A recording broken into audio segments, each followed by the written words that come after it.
ही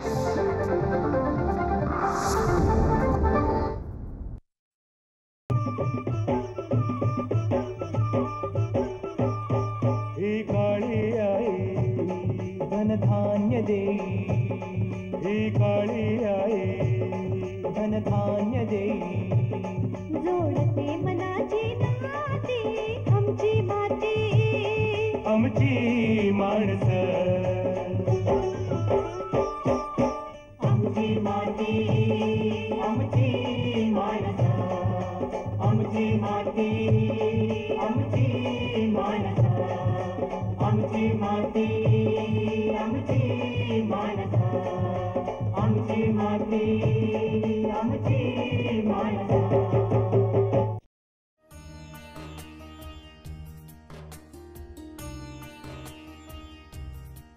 नमस्कार मंडळी, आमची माती आमची माणसं या कार्यक्रमात मी शिवांगी आपलं मनपूर्वक स्वागत करते.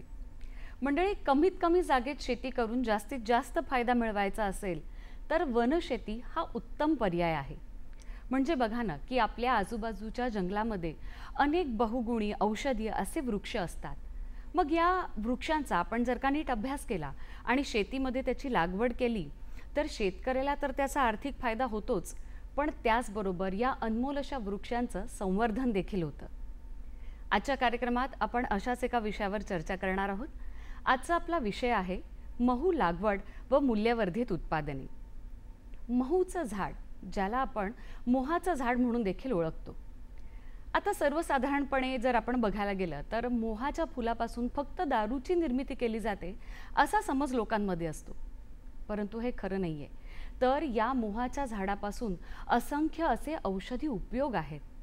आणि म्हणूनच की काय, आजच्या कार्यक्रमात सहभागी झालेल्या पाहुण्यांनी या झाडाचा नीट अभ्यास केला, त्याची रीतसर शेती केली आणि स्वतःचा आर्थिक फायदा तर करून घेतलाच, पण इतर शेतकऱ्यांसाठी देखील ते प्रेरणास्थान ठरले. चला तर मग आपण त्यांच्याकडूनच त्यांच्या या प्रवासाबद्दल जाणून घेऊया. आजच्या कार्यक्रमात सहभागी होण्यासाठी उपस्थित आहेत मुक्काम पोस्ट चुंचाळे, जिल्हा जळगाव येथून श्री बालमुकुंद महाजन सर. नमस्कार सर. नमस्कार. कार्यक्रमामध्ये अगदी मनपूर्वक आपलं स्वागत. सर, खरं तर आपला शिक्षकी पेशा, परंतु आपण या मोहाच्या शेतीकडे कसे काय वळलात किंवा मोहाच्या झाडाची शेती करावी ही प्रेरणा आपल्याला कुठून मिळाली? आज मी तिला आपण बघितली तर याची सुरुवात, या प्रकल्पाची सुरुवात 2005 पासून केली. 2 वर्ष आधी मी जंगलामध्ये याचं वेगवेगळ्या गुणधर्मात बदल असलेल्या वृक्षांचा शोध घेतला आणि 2007 मध्ये वनविभागाच्या सहकार्याने रोपांची लागवड केली. रोपांची लागवड करून 24 बाय 42 अंतरावरती एक रोप आणि एक बी पासून लागवड केलेले रोप असं त्या ठिकाणी 3 फुटाचं अंतर ठेवून मी या प्रयोगाला सुरुवात केली. आणि सातपुड्याच्या जंगलामधून असे वेगवेगळ्या गुणधर्माची जी मोहाची वृक्ष होते त्यांचं त्या ठिकाणी बर्ड्स आणून माझ्या शेतात मी ते डेव्हलप केले. आता जंगलामध्ये या वृक्षाला फुलं यायला साधारणतः त्या ठिकाणी 15 ते 18 वर्ष लागतात. पण माझी ही प्रायोगिक शेती होती आणि या प्रायोगिक शेतीतून याची फलधारणा बर्डस्टिकचा वापर केल्यामुळे ती साधारणतः 8व्या ते 9व्या वर्षी मला या फुलोऱ्यावर ही झाडं आली आणि मला या प्रयोगाचं एक वेगळा आनंद मिळाला. अशा प्रकारची शेती करत असताना मोहाचं अनेक जे उपयोग आहेत. आता माझं गाव आणि माझा परिसर हा अनुसूचित पेसा क्षेत्राला लागून असल्यामुळे आदिवासी बांधव या वृक्षापासून आपलं पूर्ण वर्षभराचं लागणाऱ्या अनेक वस्तू या त्याच्यातून असं बहुउपयोगी हा एक कल्पतरू आहे. आणि तो अभ्यास त्या ठिकाणी मी करून मी याला शेतीत आणण्यासाठी, म्हणजे वनशेतीचा जो प्रयोग होता तो मी सुरुवात केली आणि 2007 पासून त्याचं संगोपन करून आज मी ती एकदम चांगल्या प्रकारे मला मोहाची वाडी म्हणून तो एक महाराष्ट्रातला पहिला प्रयोग हा यशस्वी झाला. महाराष्ट्रातच नाही तर भारतातला तो पहिला प्रयोग ठरेल असं त्या ठिकाणी, किंवा तो पथदर्शक प्रकल्प ठरेल असं मला त्या ठिकाणी आवर्जून सांगावं असं वाटतं. नक्कीच सर, अत्यंत स्तुत्य असा आपला हा उपक्रम आहे. परंतु जसं मी मगाशी म्हटलं की सर्वसाधारणपणे लोकांना इतकंच माहिती असतं की मोहाच्या फुलापासून दारूची निर्मिती होते, परंतु त्याच्यापासून आपण असंख्य वेगवेगळे बहुगुणी औषधं आहेत किंवा इतरही त्याचे उपयोग आहेत, तर ते कोणकोणते आहेत त्याबद्दल आपण काय सांगाल? मोहवृक्षाचं मुळांपासून, सालपासून, पानं, त्याची फळं, त्याची मिळणारी फुलं, याचं प्रत्येक औषधी गुणधर्म असलेलं हा कल्पतरू आहे. यातून आपण फक्त त्या ठिकाणी फुलाच्या संदर्भातच विचार करतो, परंतु आपण आदिवासी संस्कृतीचा जर विचार केला तर हे एक वृक्ष देवता म्हणून मानलं जातं. नंतर आपल्या संस्कृतीमध्ये वेगवेगळ्या ग्रंथांमध्ये याचा हजारो वर्षापूर्वीच्या याच्यात या वृक्षाचा समावेश हा करण्यात आलेला आहे. याचे औषधी गुणधर्मसुद्धा त्या ठिकाणी सांगण्यात आलेले आहेत. वेगवेगळ्या नक्षत्रांच्या झाडामध्ये मोहाच्या वृक्षाचा समावेश आपल्या भारतीय संस्कृतीमध्ये आहे. असं त्या ठिकाणी हे एक चांगलं एक मौलिक असं भौगोलिक ठेवा आपल्या देशाला तो लाभलेला आहे. पण उत्पादन आपण कोणकोणते तयार करू शकतो या झाडापासून? या झाडापासून जर आपण विचार केला तर याला सुरुवातीला अशा प्रकारची जी फुलं आहेत ही आता ताजी पडलेली फुलं आहेत. याच्यानंतर एक टोळंबी म्हणून ही सुरुवातीला येणारी त्या ठिकाणी कोवळी फुलं आहेत. या कड्यांचं रूपांतर आपल्याला पुढं त्या ठिकाणी या फुलामध्ये होतं आणि नंतर यातून मग हे टोळंबी हा जो त्या ठिकाणी याचं बियाणं किंवा ही बी तयार होत असतं. याचे टरफले वेगळे काढले की याच्यातून मधला जो गर असतो याच्यापासून तेल तयार केलं जातं. म्हणजे आधी फूल मिळालं, नंतर मग त्याच्यापासून फळ मिळालं, त्याला टोळंबी असं म्हणतात. नंतर मग हे आपल्याला त्याच्यातून वरचं कव्हर जे आहे त्याचं भाजी म्हणून आपण अन्नपदार्थांमध्ये त्याचा वापर करू शकतात. या बियाण्याचा वापर याच्यापासून एक तेल निर्मिती ही केली जाते आणि एक चांगलं आयुर्वेदिक तेल त्याच्यातून तयार होतं. या तेलाचे अनेक औषधी गुणधर्म आहेत की ते कातडीच्या आजारावरती, वेगवेगळ्या जखमा दुरुस्त करण्यासाठी, औद्योगिक कारणामध्ये सुद्धा याचा वापर केला जातो. हे खाद्यतेल म्हणून सुद्धा आदिवासी बांधव याचा सर्रास वापर करतात आणि असं त्या ठिकाणी हे बहुगुणी वेगवेगळे पदार्थ तयार करण्यासाठी या मोहाचा तेलाचा वापर केला जातो. तेलासोबतच त्या ठिकाणी याच्यापासून त्याचा जो रस तयार होतो त्या रसापासून त्या ठिकाणी कल्प, सिरप असे वेगवेगळे उपपदार्थ हे तयार केले जातात. चवीला गोड असतं हे फळ. एक त्याच्यामध्ये मधुरता असल्यामुळे एकदम चांगल्या प्रकारे गोडवा त्याच्यात निर्माण होतो आणि त्याच्यापासून उपपदार्थ तयार करता येतात. आदिवासी बांधव याच्यातून अनेक सणांना याचे पदार्थ तयार केले जातात आणि ते मोठ्या आवडीने खाल्ले जातात. कुठलाही त्या ठिकाणी नैवेद्य द्यावयाचं असेल म्हणजे जन्मापासून तर मरणापर्यंत आधी मोहाच्या झाडाचा उपयोग केला जातो. सर, परंतु जंगलात सापडणाऱ्या या झाडाची जर का शेतामध्ये लागवड करायची झाली तर मात्र कशा प्रकारे नियोजन करायला हवं? यासाठी आपल्याला नियोजन करणं योग्य आहे, कारण ॲग्रो फॉरेस्ट्रीमध्ये हा दीर्घायुषी असलेला वृक्ष आहे. उंबर, वड, पिंपळ, चिकू या वर्गातला हा वृक्ष असल्यामुळे याचं त्या ठिकाणी आकार हा खूप मोठा होतो, म्हणून याचं अंतर हे थोडं जास्त घेतलं पाहिजे. साधारणतः एक 10 मीटर बाय 10 मीटर अंतरावरती याची लागवड जर आपण केली तर ते 100 वर्ष ते झाडं जगू शकतात आणि म्हणून त्याचं नियोजन करताना त्याचं अंतर थोडं जास्त ठेवणं गरजेचं असेल. तसं त्या ठिकाणी दरवर्षी हा वृक्ष पानगळ होत असते आणि आपल्या वृक्षांच्या याच्यामध्ये ॲग्रो फॉरेस्ट्रीमध्ये ज्या झाडांची पानगळ होते त्यांना पुनरुज्जीवन प्राप्त होतं आणि म्हणून हा जो वृक्ष आहे हा वातावरण आणि पर्यावरण संतुलनाचा, जैवविविधता जोपासणारा, म्हणजे मुंग्यांपासून तर प्राण्यांपर्यंत, प्राण्यांपासून तर मानवापर्यंत सर्वांच्या गरजा याच्यातून परिपूर्ण होतात. म्हणून हा वृक्ष याचं संगोपन करणं आपल्याला खूप गरजेचं आहे आणि वनशेतीमध्ये याला प्राधान्य दिलं गेलं पाहिजे असं मला वाटतं. अगदी खरं आहे आपलं म्हणणं. पण जसं आपण म्हणालात की एकदा वृक्ष लावल्यानंतर 100 वर्ष हे वृक्ष आपल्याला उत्पादन देत असतं, परंतु याची शेती करताना लागवड केल्यानंतर जो उत्पादनाचा कालावधी असतो तो नक्की कधी असतो? याची निवड करताना आता मी माझ्या शेतामध्ये लागवड करत असताना वेगवेगळे जे वर्गीकरण करून माझ्या शेतात मी त्याच्या 5 प्रजातींची निर्मिती केली आणि या 5 प्रजातींचं संगोपन करून वेगवेगळे त्याचे कॅरेक्टर्स बघून त्याच्यापासून मिळणारं जे उत्पादन होतं ते मला साधारणतः 9व्या-10व्या वर्षापासून त्या व्हरायट्याचे उत्पादनं मला यायला लागले. आता याच्यातून काही वृक्ष असे आहेत, पहिल्याच्या 4 व्हरायटी आहेत, मी त्यांना वेगवेगळे माझं सांकेतिक नावं दिलेले आहेत. ती नावं अशी आहेत की चिंगम, सिंगम, बागम, अगम आणि अनुगम. बरं. हे अशा वेगवेगळ्या गुणवैशिष्ट्यांप्रमाणे मी त्यांना ती नावं देऊन आजही माझ्या 12 एकर शेतीमध्ये 900 झाडं हे चांगल्या पद्धतीने उभे राहिलेले आहेत.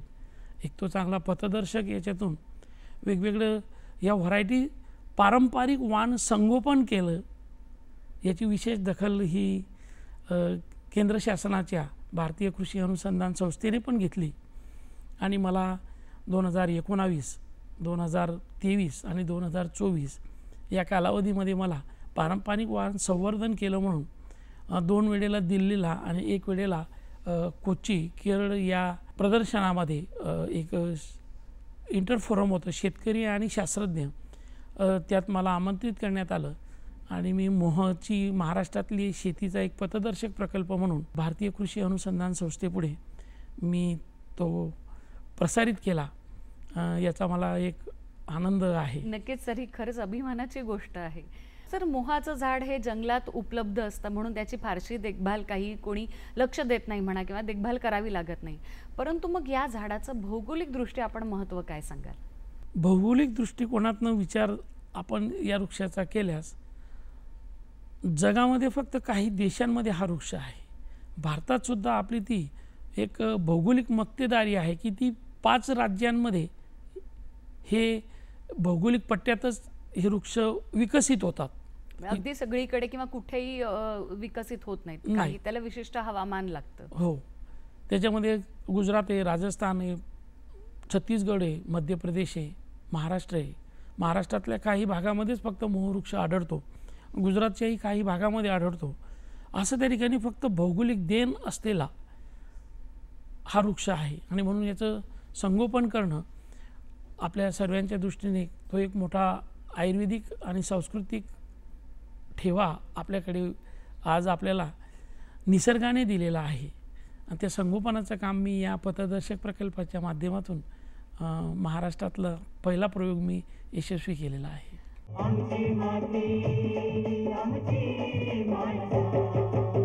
सर, या मोहवृक्षाची शेती करत असताना आपण जी प्रयोगशील शेती केली तर त्याचं काय वेगळं असं वैशिष्ट्य आहे?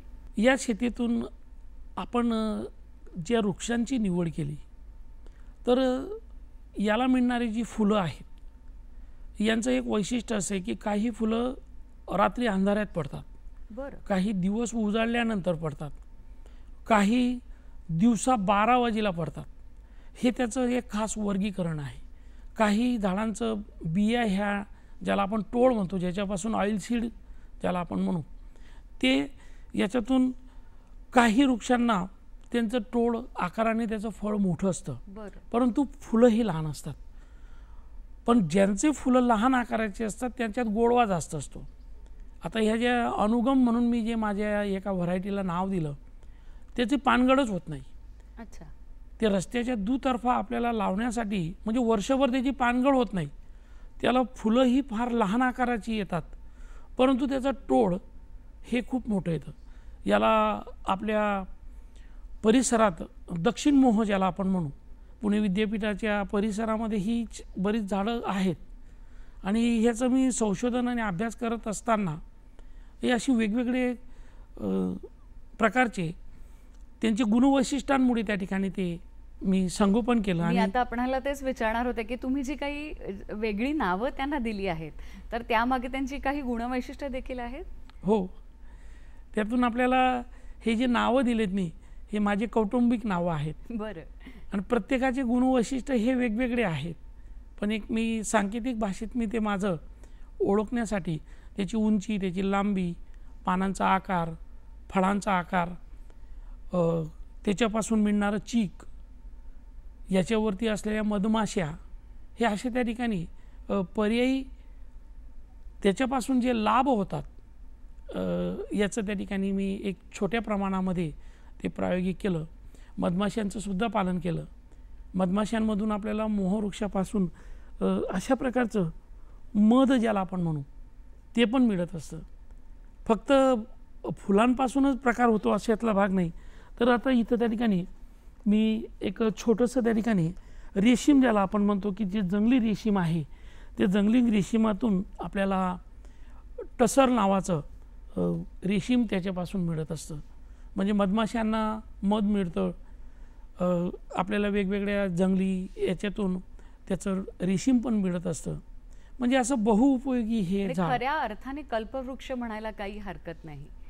परंतु त्याचबरोबर आयुर्वेदामध्ये या मोहवृक्षाचं काय महत्त्व आपण सांगाल? आयुर्वेदामध्ये पानांचा उपयोग, फळाचा उपयोग, त्याच्या सालीपासून मिळणारा विविध प्रकारचे उपयोग, फुलांचा जास्त उपयोग त्या ठिकाणी आहे. म्हणजे कोणत्या कारणासाठी त्यांचा उपयोग केला जातो? फुलांचा उपयोग आपण जर त्याचं कल्प, सिरप, सप्लिमेंटरी फूड म्हणून गरोदर माता असतील, लहान बालकं असतील किंवा विविध शारीरिक जे व्हायरल इन्फेक्शन आपण ज्याला म्हणतो ते कमी करण्याचं काम या सिरपच्या माध्यमातून त्या ठिकाणी होतं. आणि याचं प्रायोगिक मी सर्व प्रायोगिक तपासण्या करून ते उत्पादनं मी तयार केले आणि त्याच्यातून ते सर्व ट्रायल्स मी या आमच्या ट्रायबल क्षेत्रामध्ये घेतल्या आणि त्याचे एक चांगले रिझल्ट मिळाले. आणि त्याचा अभ्यास त्या ठिकाणी वेगवेगळ्या विद्यापीठांमध्ये जाऊन, वेगवेगळ्या संशोधन केंद्रांमध्ये जाऊन मी हे सर्व माहिती गोळा केली आणि जास्तीत जास्त या कल्पतरूचा उपयोग आपल्याला कुठं अजून कसा करता येईल या संदर्भात माझे प्रयत्न सुरू आहेत आणि ते चालूच राहतील असं मला वाटतं. पण मोहवृक्षाचं संवर्धन करणं आपल्याला का गरजेचं वाटतं? कारण हा जो वृक्ष आहे आता दिवसेंदिवस याचं प्रमाण खूप कमी होतं आहे. वेगवेगळ्या कारणाने, मानवाच्या नैसर्गिक आपत्तीच्या कारणाने हे वृक्ष आता जवळजवळ आपल्या भारतातून याचं 30% प्रजाती ह्या नष्ट होण्याच्या मार्गावरती आल्या. याच्यात विशेष असं संशोधन अजून झालेलं नाही. मी प्रयत्नही केला की ते टिश्यू कल्चरमध्ये जर आलं, जसं बांबूचे प्रयोग झाले तसे मी मोहामध्ये टिश्यू कल्चरचेही प्रयोग केले. परंतु त्याच्यामध्ये माझं ते बडिंग हा प्रकार जो सक्सेस झाला, त्यातून आपल्याला हे भौगोलिक आपल्याकडे असलेले हे जी उत्पादनं आहेत याच्या विकासासाठी मोहवृक्ष गरजेचा आहे. आत्ताच मी मागे एका याच्यात त्याचा वापर कसा आणि कोण कशा पद्धतीने आपल्या संस्कृतीमध्ये केला जातो, तर माधवीताई सरखोत म्हणून स्वामींचे घर म्हणून डोंबिवलीला एक आश्रमातून मला याची सर्व माहिती मिळाली. सांस्कृतिक माहिती मी गोळा करत असताना वेगवेगळ्या ग्रंथांचा अभ्यास केला आणि त्याच्यातून हे सर्व मी माहिती गोळा करून याला भौगोलिक दृष्टीने जतन करणं खूप गरजेचं आहे. या वृक्षाच्या नियमासंदर्भात जर आपण विचार केला तर इंग्रजांनी याच्यावरती जे बॅन लावले त्याला वेगवेगळे कारणं दिले आणि कारणं देऊन त्याचा जो कायदा केला त्या कायद्यानुसार त्या ठिकाणी त्याला बरंच बाइंडअप करून टाकलं, बंधनं घातली. परंतु आपण जर का महाराष्ट्र राज्य आणि इतर राज्यांचा विचार केला तर यामध्ये या वृक्षाच्या लागवडी संदर्भात काही वेगळे नियम आहेत का? लागवड आणि मूल्यवर्धन या संदर्भात वेगवेगळ्या राज्यांचे एक संगता नाही. म्हणून महाराष्ट्रात याचे थोडेसे नियम जे आहेत ते थोडे जर मोहवृक्षाचे शिथिल करण्यात आले की जे इतर राज्यांमध्ये आहेत. मध्य प्रदेशाचा जर विचार केला, छत्तीसगडचा केला, तर आजही त्या ठिकाणी शासनाचं परिपूर्ण सहकार्य या प्रक्रिया आणि मूल्यवर्धनामध्ये शासनाचं आहे. पण आपल्या महाराष्ट्रात त्याच्यात एक वाक्यता नसल्यामुळे याच्यावर आधारित जी प्रक्रिया उद्योग आहेत ते डेव्हलप होऊ शकत नाही. फक्त दारूच याच्यातून मिळत नाही, परंतु आयुर्वेदामध्ये जे शरीराला लागणारे वेगवेगळ्या प्रकारचे गुणधर्म आहेत ते या फुलांमध्ये आहेत. आणि म्हणून एक आयुर्वेदाच्या महत्त्वाच्यासाठी याला जतन करणं भौगोलिक कारणास्तव किंवा पुढील पिढी काळासाठी दुष्काळरोधक, शेतकऱ्यांना सतत अनेक पर्यायी उत्पादनं देणारा आणि पर्यावरण संवर्धन करणारा, जैवविविधता जोपासणारा हा वृक्ष असल्यामुळे याला इतर राज्यांप्रमाणे जर संरक्षण दिलं, त्याच्या विकासाकडे शासनाने वेगवेगळ्या विभागांच्या माध्यमातून जर दिलं तर नक्की याचं आपण प्रक्रिया उद्योगामध्ये वाढ करू शकतो आणि आदिवासी बांधवांनाच आणि शेतकऱ्यांनासुद्धा या प्रक्रिया उद्योगातून खूप चांगल्या प्रकारचं आर्थिक फायदा मोठ्या प्रमाणामध्ये होईल. आणि आपण फक्त दारू या घटकाचा जरी विचार केला तरी आज जागतिक पातळीवरती याच्या माध्यमातून आपल्याला खूप मोठ्या प्रमाणामध्ये परकीय चलन हे मिळवून दिलं जात असतं.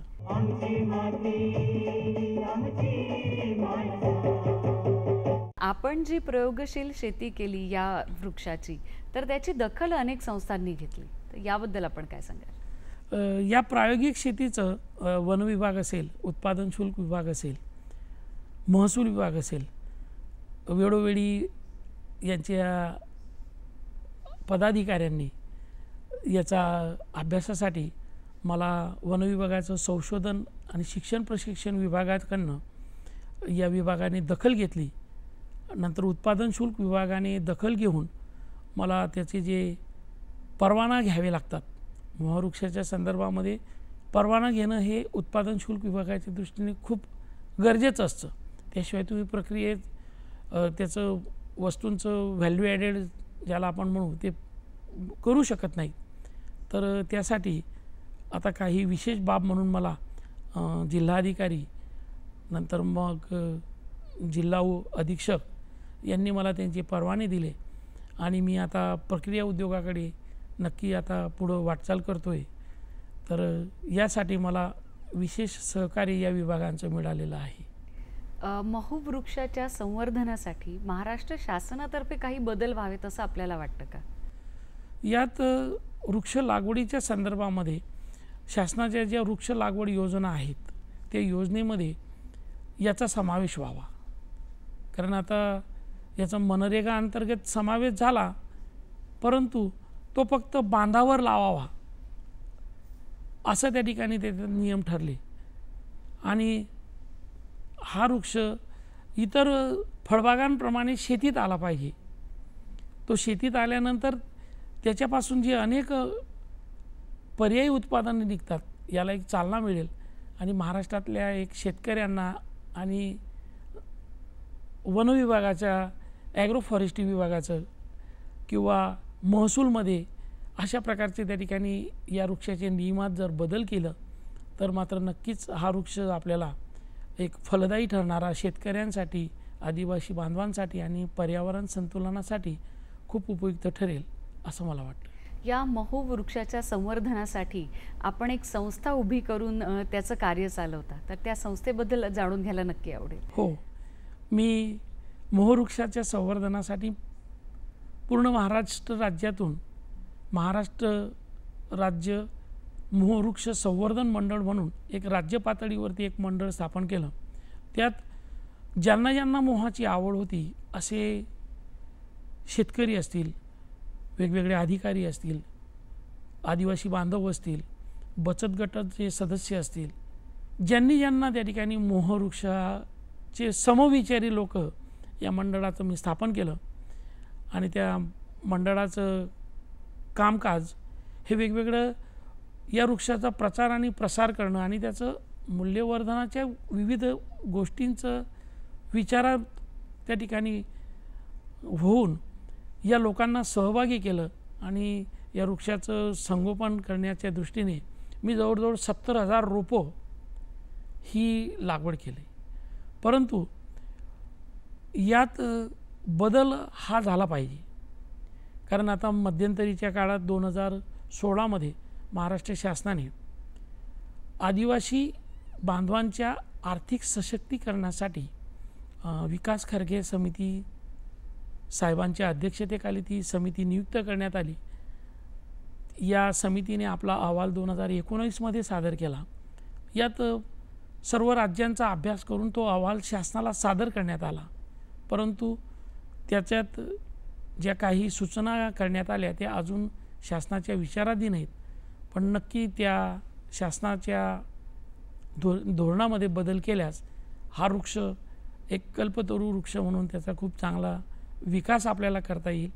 आता तरी सध्या या नियमामध्ये बदल आहेत तसेच पारंपरिक असल्यामुळे किंवा त्याच्या प्रक्रिया उद्योगावरती जे परवाने घेणं उत्पादन शुल्क विभागाच्या गरजेचे असतात ते पाहिजे त्या प्रमाणामध्ये विकसित न झाल्यामुळे, कारण 1985 पासून याच्यावरती बँड आहेत, जे होते ते या समितीच्या माध्यमातून जो नवीन नियम तयार करण्यात आला तर त्याच्यामुळे त्या ठिकाणी परत या वृक्षाच्या विकासामध्ये थोडे अडथळे निर्माण झालेले आहेत.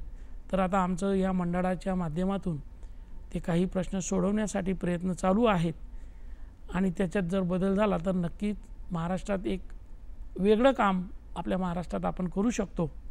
इतर राज्यांप्रमाणे त्या ठिकाणी या राज्याचं मूल्यवर्धनाच्या संदर्भात आपण विकास करू शकतो.